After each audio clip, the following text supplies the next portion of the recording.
Nako, ano to? Elmo, go Elmo. Ito, muna. Go, Elmo! Nice! Yan, mga kailangan bumili ng gadgets ngayon. Kumusta presyuhan? Lahat Mga- ng tasan eh. Mahal. Mahal. Buti nakabili. Saya. Medyo nakabili pa ako ng na medyo mas mababa. Ngayon talagang sobrang taas. Like, 5K, mga ganun tinaas. Hindi lang. Usually, di ba, nagde-depreciate ang value ng binili mong product na tech, no?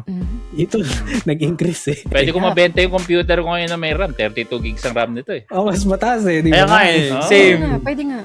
Pati ako yung Doble PlayStation yung ko, kunyari, benta ko tong PS5 ko. Kasi ngayon yung Sige, bago, benta na walang disc, ayoko. Kasi nga mahal na eh. Ba't Eh, kung wala na bibili daw ko disc, sabi ulit? ni Sony. Oo So, nga, wala na naman yun. disc naman eh. Bahala sila, gusto ko pa rin yung may disc. Yun na nga, kaya mas mahal na niyan yung wala may ka disc. na magagawa kasi wala na daw talaga. May Oo, mga wala na. luma pa akong Sabi nga wala. ng GTA, wala na eh. no? Ulol nila. Si Shell po yun. Nagmamahal na presyo, binabawasan pa yung feature, no? O, diba? Bahala Yan, sila. Smart. Dami nagreklamo ngayon dahil sa pagtaas ng price. Related ngayon sa RAM. Kasi merong isang antitrust class action lawsuit sa US against dun sa 3 pinakamalaking computer memory manufacturers in the world. Yung claim nitong nitong lawsuit na to is daw sila, nagkontsabahan daw itong 3 to para artificially inflate ang RAM price. Do you think, nagano ba sila? Nagkakonsyaba?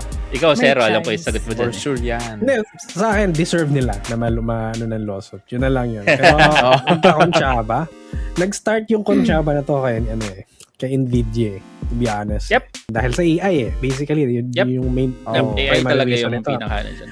Yung mga gumagawa ng AI, tapos yung mga gumagata ng AI, heavily subsidized pa siya eh.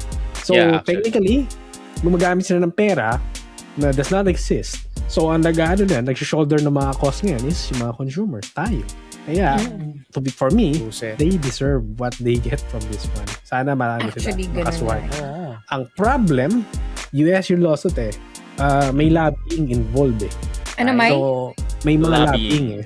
Lobbyist. Basically, parang legal way of parang bribing yung mga senators Oo. para makancel yung naman. Bigyan natin ng information to lawsuit na to. So, na-file to sa California. Sa Federal Court ng California na-file yung lawsuit. And this is again, yung 3 pinakamalaking largest memory manufacturers. Samsung, SK Hynix, tsaka Micron. If susumahin mo 90% ng Global Dynamic Random Access Memory or DRAM, yung 90% ng market na yun, controlled nitong 3. So, yung 10%, di ko alam kung saan 90%. nagagaling. Sila lahat talaga. 10%. Nakita niyo ba yung video na Winolter White na yung DDR? May Sa black sheds. market. Hindi, siya mismo. Parang siya. Siya gumawa. Oh. Ay, oo. Nakita ko yun. Gumawa siya. Regular na consumer. Sa sa shed niya ginawa. Yun. Oo. may Wow. fabrication. Yung ba yung na- Russian? Ganun nakadesperado yung mga tao dahil sa RAM prices basically. Oo. Kasi nga Kalokohan. 90% ng kahit yung 90% ng DRAM is kontrolado nila. Tapos sabihin nila, kailangan namin magdaas ng price eh. Kasi Kasi kulang yung supply. Yon. So, alright, tapusin na natin mabait kapag tumatahay. buong podcast. Tapos na. Tapusin na natin Baka tong podcast na to. mamaya Wala na tayo next week. Wala na. Hi guys, thank you! Yeah, No, si Senator Baba, Hontiveros po. Pagka wala po yung episode namin, si Senator Hontiveros yun. Kaya dapat hindi ma-take down tong natin. Deads na deads. Mabablock la agad Ayun. yung video natin. Outro! Wala ng Facebook si Shell. Baka mawala na yung sockmeds ko dahil naka-live pa man din ako sa Facebook. Ayan. And that's all our topics for today's podcast. So kung meron po kayong topic suggestion tulad ng mga pinag-usapan namin, feel free to leave comments or mag-message po kayo sa amin. Sa aming mga social media accounts, just search for Pinoy Gamer or Pinoy Gamer PH. At of course, check nyo ang aming website which is ang pinoygamer.ph. Yun ang pinaka-importante. Marami kayong makikita dyan guys, so check it out. So, ayun, shout out sa mga sumusunod. Yun, shoutout sa mga recent chatter natin. Si The Great, Avian times 2, si Kumamash, Ramash Rumito. Then, yung napadaan kanina. Alam yata nila na ganito yung topic kaya hindi sila nagpakita. Oo. si Vincent Or tahimik lang JPC. sila. Yun. Then, salamat din sa mga recent followers natin. Si Anton, si Gistroy, Gigi, si Queen Rosie. Okay. Mr. James. Ayan, Miss Mr. James. James. Hello din po GG. sa iyo, Mr. James. Vinster And kay- bro. And kay Ryan. Kay Ryan daw. And kay Tops, binigyan niya rin Ryan. ako ng stars. Thank you. Wala nag-comment para hindi din mahuli. Yan kay Senator Antiveros. Shout out. Hala! Alala mo?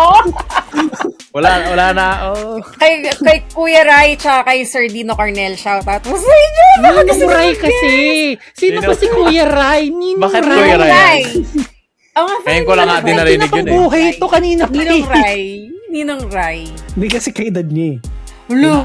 Ay, okay. Grabe kayo. Same age Ninong range eh. Rai. Ninong Rai. Bro, right, Shout bro. out. Bra. Excited na po Bra, kayo sup, mag-guest. bra? Ano Lu. mag-guess? Wala na tayo next week. Meron yan. Kasi may guest na tayo mga bigatin. Ayun. So, Oy, yun wala. nga, kung gusto nyo po kaming supportahan, you can follow, like, subscribe, of course, mag-comment po kayo, and of course, share nyo po yung mga content na nagustuhan nyo. Depende po kung saan platform nyo kami nakikita. Yun nga, just search for Pinoy Gamer or PinoyGamer.ph.